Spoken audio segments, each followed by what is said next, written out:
The cyclone had lifted the two-storied house up off these stumps and dropped it back down again. And of course, it didn't drop exactly on the stumps. And these people had, because they were afraid their house might get blown down, they'd actually gone underneath it. And the house came down on top of them.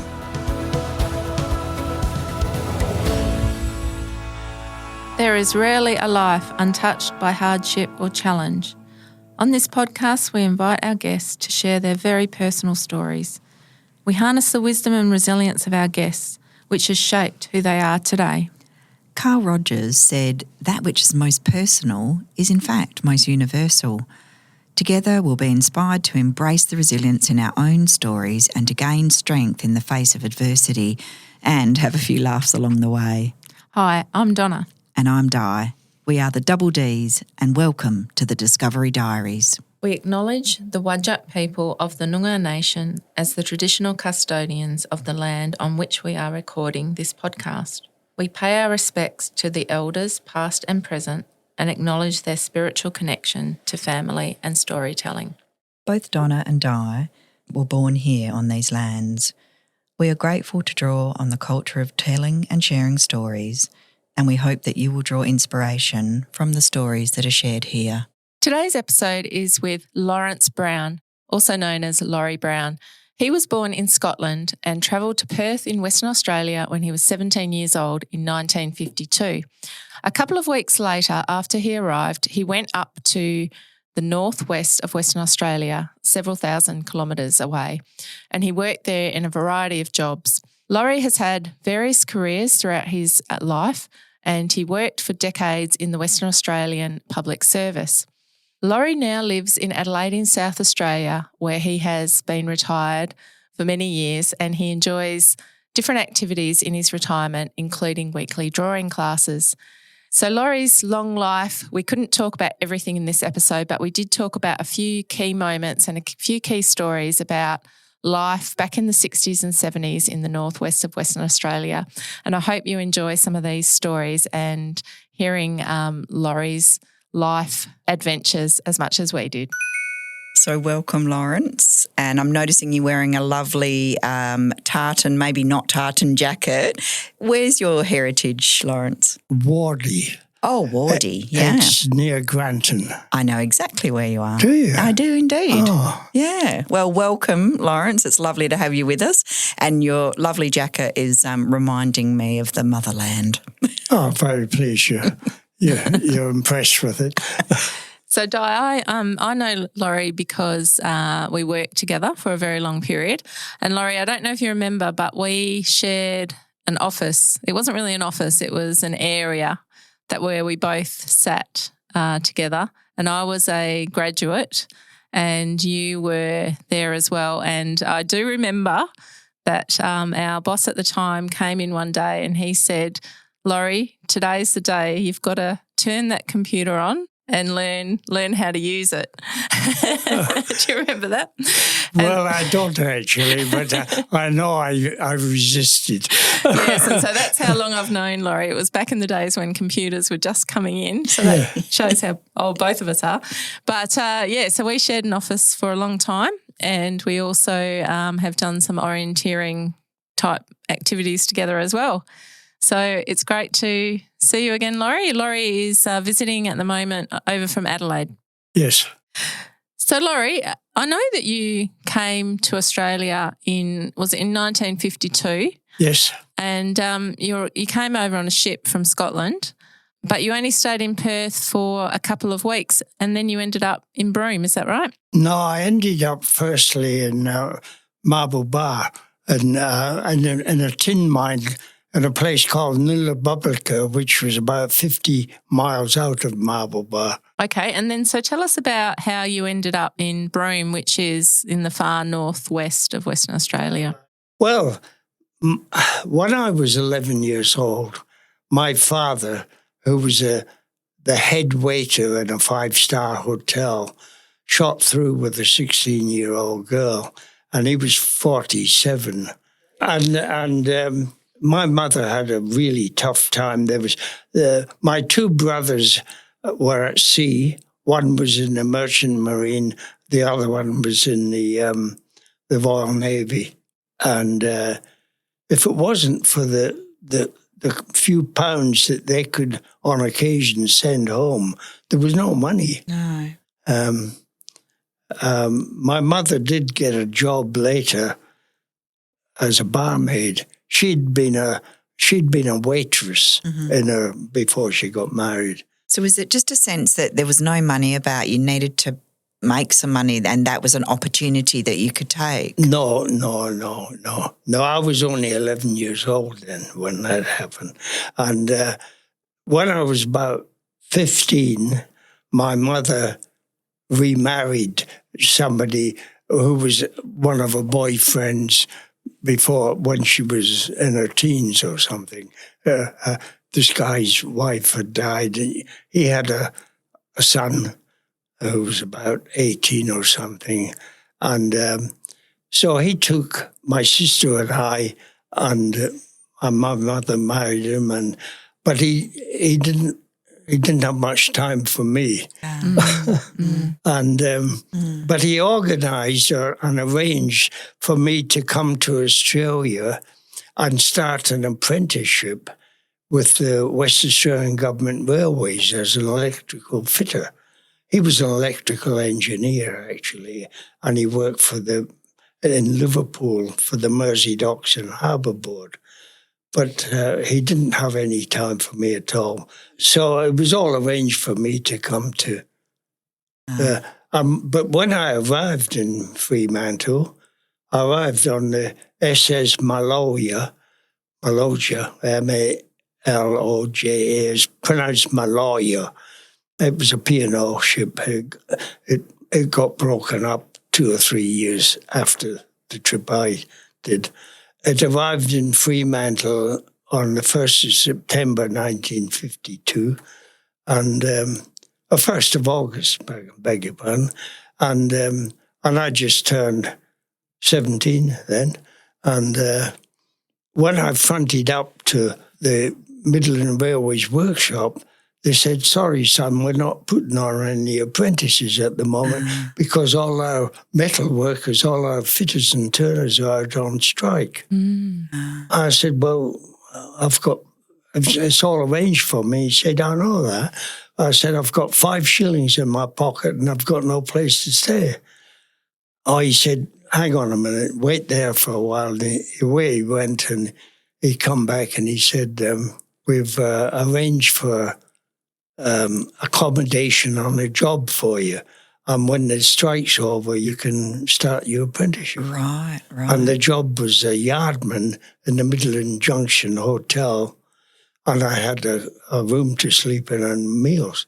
Right. And when I wasn't chopping the firewood for the kitchen, I was in the bar chipping the ice, freeing up the ice around the copper coils to keep the beer cold. They never had refrigeration. No, of course, right, yeah. And when I wasn't doing that, I was playing darts. Perfecting your skills. And that's where I met these guys after a couple of weeks who had come down from Marble Bar. Right. And I said, "Any chance of a job in Marble Bar in the tin mine?" They said, "Yeah, go and see the boss. He's in the Savoy Hotel in Hay Street." Do you remember, Lawrence, what that was like as a 17-year-old or something to come from Scotland to one of the hottest places in Australia? It was a big adventure. Okay. My whole early life was a big adventure. Yeah. Well, that's a great way to describe it. And I worked in the Marble Bar Battery, the Bamboo Creek Battery, and the Nullagoyne 20-mile battery. And while I was in Nullagoyne, I met some guys in the pub there, and I was offered a job in the Blue Speck mine, which was just out of Nullagoyne also, and I got a job there. And I worked in the treatment plant of a gold and antimony mine there. How old were you when you went to Broome? I was 19. 19, so About not 19. a couple of years later. Yeah, well, it was, yes, yeah. So Laurie, I might have been actually not quite 19. so could you tell us, because you told me about you had a letter of introduction. Yes, when I left the Blue Speck mine, the manager said, "Where are you heading?" And I said, "Oh, I'm going up to Darwin, but I'm going to stop off into Broome because I remember reading a book when I was about 14 about the pearling." Oh, yes. And I thought this was quite interesting. So he said, "Oh, if you're going to stay in Broome, I'll give you a letter of introduction." And I never thought too much about that. I didn't realise, in fact, what a letter of introduction was, to be quite honest. And anyway, I stuck it in my swag and away I went. So you said, Laurie, at that time everyone had a swag? Yes. That's how everyone travelled, yes? You had your... so what is a swag for people that don't know? A pillow, mattress, your change of clothing, maybe a change of underwear and a couple of pairs of underwear or something, and another pair of jeans or something, and a couple of shirts. And it was all wrapped up in a Burkmai canvas and with a strap or a rope around it, and you just carry it. That was all you needed. Yeah. And you roll it out and sleep wherever you were. And that's where Laurie rolled up his letter of introduction into there as well. Yeah. And so then what happened when you arrived in Broome? Well, I went into Marble Bar and then I got on the plane. It was a DC-3 and you had to pay the pilot at the gangplank. There was a sort of a ladder going up into the plane and you paid him and he stuck it in his pocket and he got on the plane. None of these F-post machines. Things have changed since then. Yeah. And I lobbed in Broome and I got a taxi to one of the hotels, the Governor Broome Hotel, and I stayed there. The Governor Broome Hotel was a series of bungalows for the accommodation and large bungalows and a big shed for the bar.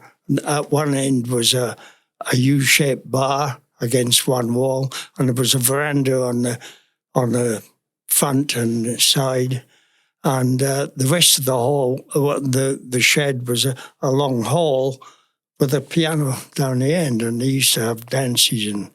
So how long had you been in Broome, Laurie, when you said that you were approached by the police? The police. Tell us about that. Around about 10 days, I think 10 days. it was. And just tell us about what happened when the police approached you. Well, I was sitting on the veranda of the bar having a drink of something, and the police came up to me and said, "What's your name?" And I said, you know my name. I've been here for a few days. And I see you checking the register of it. None of your cheeks, son. None of your lips, son. And I was sort of knocked back in my seat a bit. And I said, well, my name's Lawrence Brown. And he said, I think it's time you moved on. Oh. And I said, why? I'm a guest here in the hotel. I'm paying my way, and move on. I don't want to see you in here within a couple of days, or words to that effect. Yeah. And away they went. So it suddenly dawned on me that I had a letter of introduction to somebody I'd never taken much notice of before, and it was to Sam Mail. And Sam Mail was the owner of Streeter and Mail's general store, and he also had 3 or 4 pearling luggers. Oh, yes. And he used to build pearling luggers, in fact, on the foreshore next to his store. So I took my letter down there and went into the reception and said, I've got a letter here of introduction to Mr. Mail.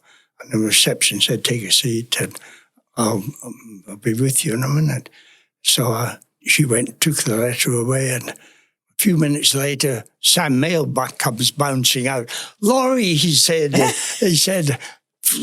John Lay says some very nice things about you. He said, it's a pleasure to meet you. And he said, where are you staying? And I said, the Governor Broome. Oh, he said, that's Ralph Haycock's pub. I said, yeah. And he said, I know Ralph. He said, would you like to stay in Broome for a while? I said, well, I can't. I've been told to leave. The police have told me just yesterday to leave town. Oh, he said, don't worry about that. He said, I'll fix that. Oh. And he said, I'll get in touch with Ralph. And he said, we'll get you a job and you can stay at the pub. So I've got so many questions, Lawrence. Did you find out why the police were trying to move you on? Yeah, well, it wasn't until years later that I'd suddenly dawned. I never asked. But I realised afterwards that all the labour in Broome, all the labour on the luggers, and all the workers dealing with the pearl shell that was coming in to be sorted and packed and cleaned and ready for shipping to Europe or wherever they shipped it, was all indentured labour. And it was all, they were paid a pittance. And they didn't want outsiders coming into the town and usurping the conditions. The pearling masters, there was probably half a dozen pearling masters that owned luggers, and that was the main industry of the town. Other than the meatworks, there was a meatworks there. Where were the workers who were getting these low wages? Where were they from, Laurie? They were from Malaysia, Dutch East Indies, now Indonesia. Of course, it was still the Dutch East Indies then. And Hong Kong, Chinese, Singaporean, Malaysia.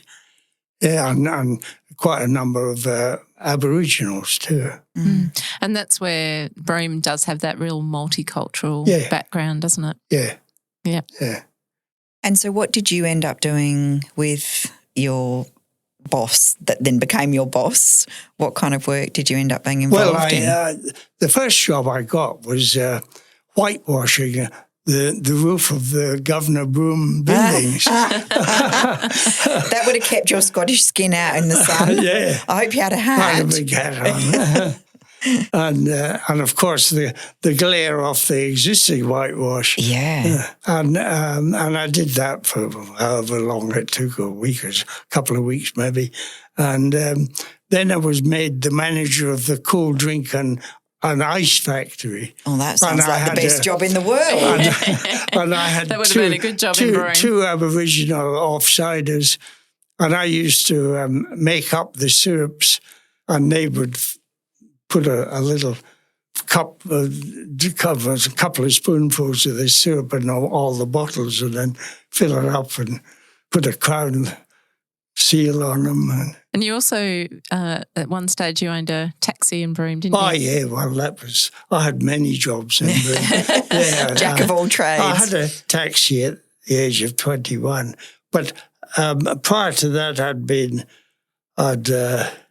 I worked in Kennedy's General Store. My first wife worked for the manageress of the store, and she got me a job there when I didn't quite like the Iceworks job much. Today's episode is brought to you by Impact Society. Impact Society is a company focused on helping everyday managers become world-changing leaders. They provide straightforward and stylish tools, training and content to elevate leadership skills and mindsets and to help leaders thrive in work and in life. Impact Society has a new product that's just coming out, which is called Random Acts of Leadership. And it's a pack of cards, like a pack of playing cards. And on each of the 52 cards is a different little act of leadership to do every day. So the hope with these cards is to inspire small daily acts of leadership with big impact. So each card has a leadership action to do and then watch the positive ripple effects with your team. And they foster a culture of trust, of openness and growth. The reason I really like these cards is they're something a little bit different. They're fun, they're easy, and they've got small, actionable things to do every day. And they make fantastic gifts for the office as well. So for listeners of the Double D's podcast, there's a 20% discount on these leadership cards. You just need to go to impactsociety.co, and when you order the leadership cards, put in a discount code which is double D's, so DOUBLEDS, and then you'll get your 20% discount. And then when you receive the cards, let us know on Instagram in a message at Double D's Discovery Diaries on Instagram. Let us know any impacts and fun stories that you have with using these cards, and we look forward to you enjoying them and letting us know how they've positively impacted you. So, Laurie, I really love the story about how you became a ministerial appointee, which was a little bit later in 1961. 1960. So can you share that story? Because that was a real turning point in your career, wasn't it? Well, yeah, I sort of went broke in a taxi after about 18 months.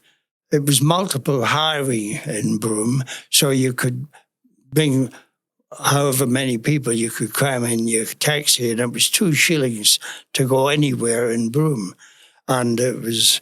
you could get 5 people in the taxi. And mostly there were 3 pubs in Broome, one at one end of the town, a couple of miles away from the furthest one in Chinatown, and one in the middle. And people used to go back and forth to the pubs. And on the way, you would pick somebody up going shopping or something.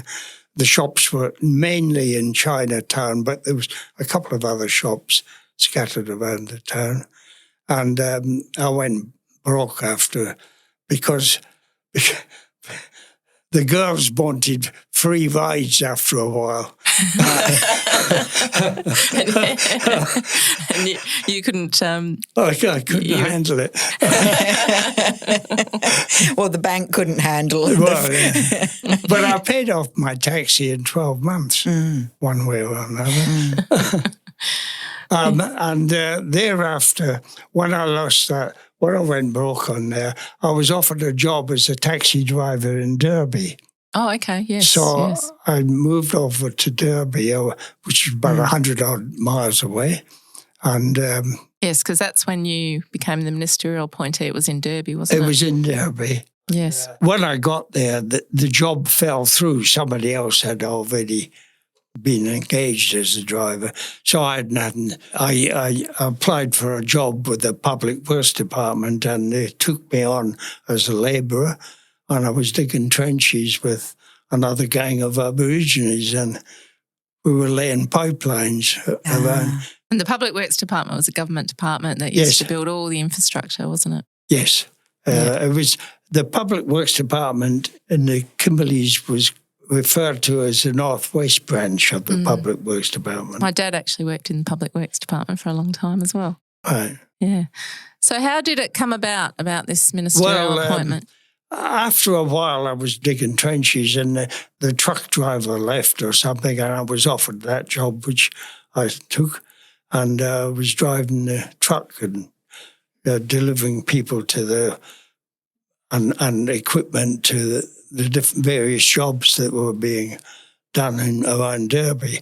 And one of them was the maintenance of the timber jetty, which was an ongoing thing all the time. And one day there was a blue funnel ship in the SS Gorgon, and it was loading cattle to Singapore. And I happened to have to deliver some large galvanized bolts to the jetty gang So I drove down to the parking area near the jetty. And as I stopped the truck, I looked out the window and there was a Ford Fairlane or something of that size there. And I could see a big roll of notes on the front seat. Right. And I knew whose car it was because it was only one of those. It was a local stock and station agent, Bob Rowe's car. And there was this big roll of... You're talking about money? You're talking about yes, dollar bills? Pound notes. Pounds, of course. Yeah, back then. This is in 61, it would have been by then. I'd been there about a year. I loaded up my wheelbarrow with the bolts to take down to the jetty, and I grabbed this money. People didn't lock their cars those days. I grabbed this money, and I knew he was down on the ship dealing with the shipment of the cattle. That was part of his agency's job. And I went up the gangplank, and there was an officer and another crew member there. And I said, "Is Mr. Rowe on board?" And the officer said, "Yes." I said, "I'd like to see him if it's possible." And he said, "Oh, no." He said, "He's in with the captain." You're like, "I think he might want to see me." Well, no, I said, "Well, will you give him that, please?" I found it on the front seat of his car, and I handed him the roll of notes. It was this big with a couple of lucky bands on it. About 2 or 3 weeks later, I happened to be at the back of his office loading some oxy and acetylene bottles to take back to the depot, and he came out of his office and he said, "G'day, Laurie." He knew me. And I said, "Did you get your money all right the other week?" And he said, "Yes." "Was that you that found it?" I said, "Yeah." I said, he said, "I took my daughter down to the ship with me, and when we left the car, I thought she had the money and she thought I had the money." And he said, and it was just left there. Wow. And how much money was it, Laurie? I never opened it, but there must have been thousands. It was to pay for the shipment of the cattle. It must have been, I don't know. About £7,000 or something? Well, I think that figure was mentioned at one stage. Well, I did a quick calculation knowing that you might tell us this story. If we were thinking about £7,000 in those days, we're probably talking over 200,000 in today's money. It's a lot of money. Yes, it was. Did you get tempted to take it, Laurie? You didn't get tempted to take it? No, I never considered it. Yeah. I've worked on gold mines with the treatment. And one of the things I had to do was we had the corduroy tables, and the pounded rock used to wash over these tables. And every few hours, you would have to take the corduroy off, divert the floor to another table, take the corduroy off of this one and wash it. Right. And you could, in a 44-gallon drum, and you could go down the bottom of the drum and there's gold in your hand. Yeah. And it never dawned on me to... So then what happened after that with this original story about the money? Well, that was it. He said, "Thanks very much," and and away I went. I loaded the oxyacetylene bottles, and away I went. And I don't know, sometime after that, some weeks after that, the engineer Max Anderson came up to me. He said, "How would you like to be an engineering surveyor?" And I said, "I'll give it a go." And he said, "How was your schooling?" He said, "What maths?" I said, "I did geometry, algebra, geometry, trigonometry." But I said, I wasn't very interested and I wasn't very good at it. He said, "You'll do." And he put me with a young engineer, Tom Hirschfeld. And Tom later became a member of Parliament for one of the Hills electorates here. And I met him years later. I was doing some canvassing for another politician, and we happened to meet it there. So those were the days of the real apprenticeship. You learned from the master. You couldn't learn. You couldn't do that today. And you felt, Laurie, that one of the main reasons, probably behind the scenes, that you got offered that job was because of I think because Bob you found that Lyle, money and handed it in. I think that Bob Lyle had influence somewhere, because I became a ministerial appointee. I had the same conditions as a public servant, but I wasn't a public servant. I was a ministerial appointee. So it just goes to show, when you do the right thing, some good things can come about because of it. So, yeah. This episode is brought to you by my free 2-hour virtual masterclass, Ignite Your Warrior Within. I developed this masterclass based on my own life experiences with surviving a lifequake, which is traumatic workplace-related events that I've been experiencing starting in late 2021. If you want to learn tools to improve your mindset and your life and to ignite your warrior within to become unstoppable, then sign up for the next class at my website, donnasbalconyviews.com.au/masterclasses. So that's donnasbalconyviews.com.au/masterclasses. It would be absolutely awesome to see you there to ignite your warrior within. Laurie, I think we could really talk for hours and hours about, you've done so many jobs, even just in the Northwest, let alone in your whole long life. But one story that I really love as well, and I know a lot of other people have been interested in it when they've heard it, is about the cyclone. Oh, right. When you were 21, I think, was in 1956 in Broome. So do you want to talk us through what happened there? Well, before I got the taxi, I was a barman in the Vorbach Bay Hotel, and my lady, whom I hadn't married then, but my girlfriend, I suppose you call her. Your sweetheart at the time. My sweetheart at the time.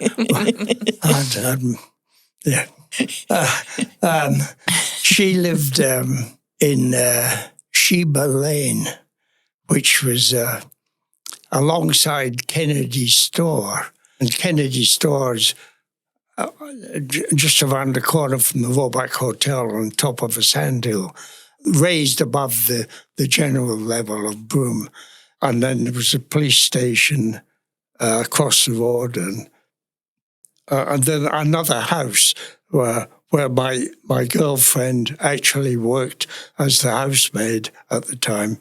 And we knew the cyclone was coming, and the pub was closed. They closed the pub. So I went up to my girlfriend's house because it actually got blown down in the cyclone. But and we knew that would possibly happen. So we went to the manageress's house next door to Kennedy's, and we stayed there. And while the cyclone was ripping through the town, I noticed one of the guys whom I knew, just can't think of his name at the moment, staggering across towards the police station. And I said, Adrian, his name was. I said, hey, where are you going, Adrian? Oh, he said, they're all dead. They're all dead. The house is falling on them. And I knew where he lived. It was a 2-storied house further up the hill, the other side of Kennedy's store.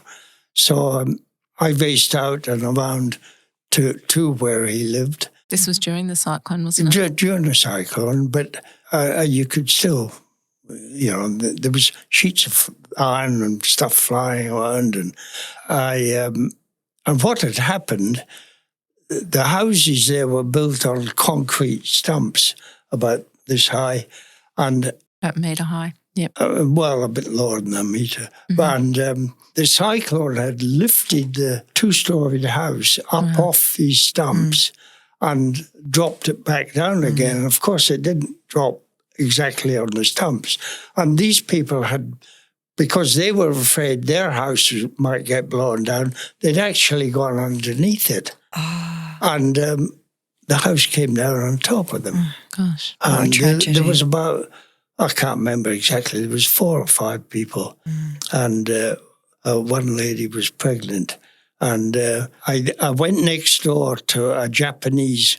The Japanese were back in Broome then. They came in 1956. And I banged on the door, and they came out and helped out. I pointed. I couldn't speak their language, but I pointed, and they came out with me, and we got a long pole and managed to lever it up and digging the sand away, and we pulled the bodies out, and this pregnant lady died later, but they managed to save her baby. Oh, wow. Goodness. She was almost due for delivery. Wow, another incredible. person, I'm not sure if 2 people died or not. I think another person died. I can't remember now. That was an Aboriginal family, wasn't it? Yes. Oh, Yeah. yes. Yeah. Yeah. And so then what happened decades later? 50 years later, almost to the day, I had to go. We were working in Essex Street In Fremantle. Marine House. In Fremantle. Yes, and I had to go in and see the legal people in Perth, and it was what was it, a Friday we used to have? Thursday.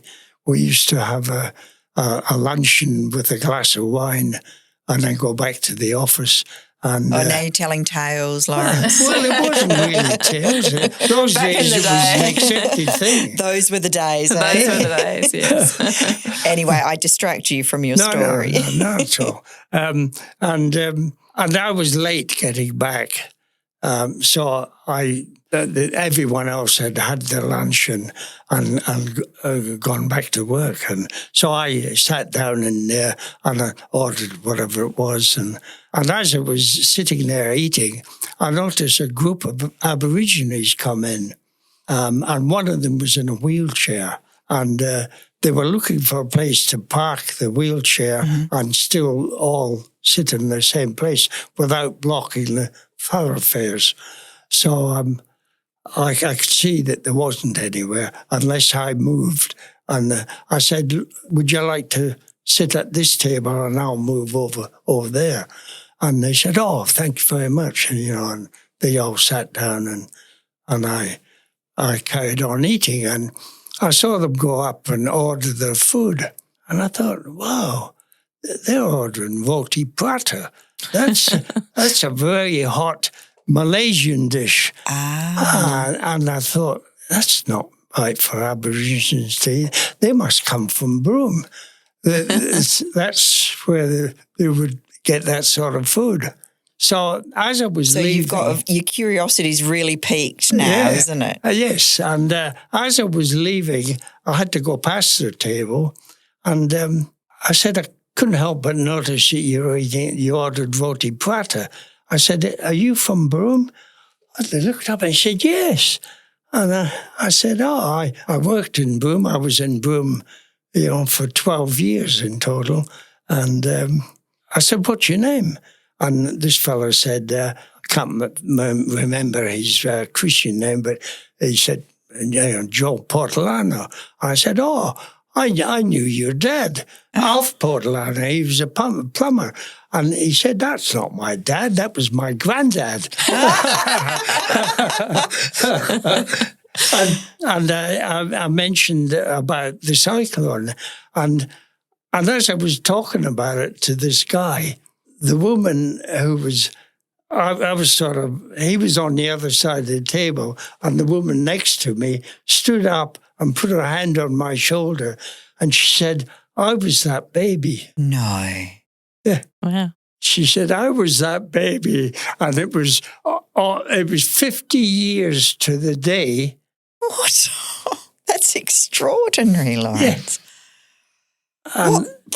And I went, and I got her contact details and she wanted my name and everything, and she was going back to Broome a few days' time or something, but she kept in contact with me and sent me copies of the newspapers of the that event. Wow, so it's incredible. So you actually helped save her life. And she brought her 2 sons down to meet me. They worked in the iron ore fields out of Port Hedland as machine operators, and she made a point of them coming down to meet me. And what was that like for you, Lawrence, to just... it was incredible. When she put her hand on my shoulder and said, "How was that baby?" I can feel the emotion in that. That's really a remarkable story.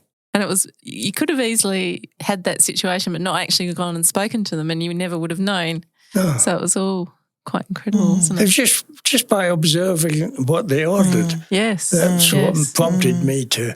They must be from Broome, so I'll just see what their name is, see if I know any. But it's also that real sort of, it shows you really need that local knowledge to sometimes be able to notice the connections that you have. Oh, yes. And Aborigines anywhere else wouldn't be ordering roti prata. Yeah, but I mean, Aboriginal folk maybe, you wouldn't have the opportunity for that conversation unless you had lived alongside them and also lived in the same area and had that connection. Yeah. Extraordinary story. It was. And when I went back to the office, I mentioned it to Bill Andrews. And he's a gunman on computers and things, and he researched the date and everything. Those days they didn't name cyclones; they were given a number. Oh, is that right? Yes, and he pulled up the number and the date, but the date was one day out. Ah. Yeah. I mean, that's the thing. I've not met you before, Lawrence, but your memory is extraordinary. Like names and places, I mean, sharp as a tack. Oh well, I'm not old yet. Lawrence, our podcast is obviously about stories of courage, and that's a massive story of courage. But when you look back on your life today, what's been something that you think of as being courageous? Because, that might mean different things to different people. Well, I don't think I'm very courageous at all. I like adventure. I've my whole life's been an adventure, and it still is. Yeah. I don't think I'm anything special at all. It's certainly very, very interesting, though, hearing all the history and the stories and just what it was like up in the northwest back in those days. I've got hundreds of stories. Some of them I couldn't tell. On it. The Life According to Lawrence Brown. We could do a whole series, Donna. This is the G-rated version of Laurie's, some of Laurie's stories. But Laurie, at the moment you're living in Adelaide, and I know you love painting. You've taken up painting quite painting. late, drawing, and I use Conti crayons and pastel crayons. I don't paint. And you're very... You do a lot of still lifes, and they're very, very, very talented. I've seen quite a few of them. I actually went on a art history retreat when I was back in Scotland recently, and the lecturer who was saying was actually pastels and is one of the hardest mediums.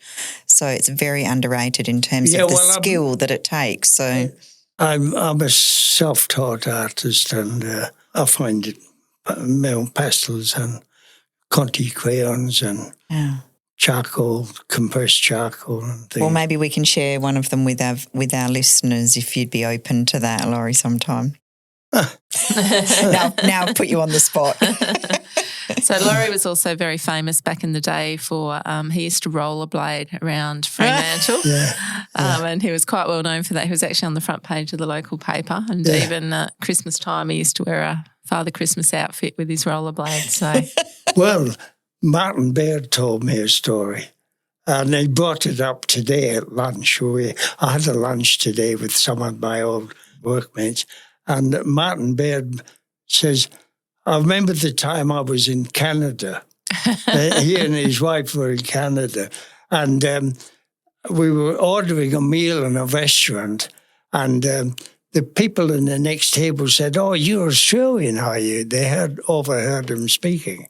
And he said, "Yes, Oh, they said, well, we were in Fremantle once and we stayed in the Esplanade Hotel, and it was Christmas time, and we saw this guy on rollerblades and a Christmas and a bag of presents on his back, or rollerblading down the street. So you're world famous. Well, we could pull out one of those photos for the archives as well.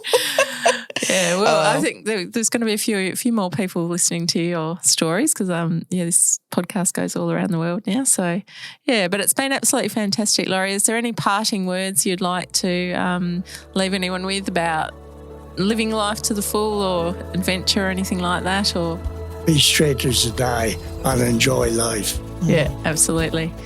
It's a great way to live. Thank you so much, Laurie, for coming in today. It's been fantastic. Thank you. It's my pleasure. And I might try and find out if that really is a tartan, that jacket. I know you've got me intrigued now.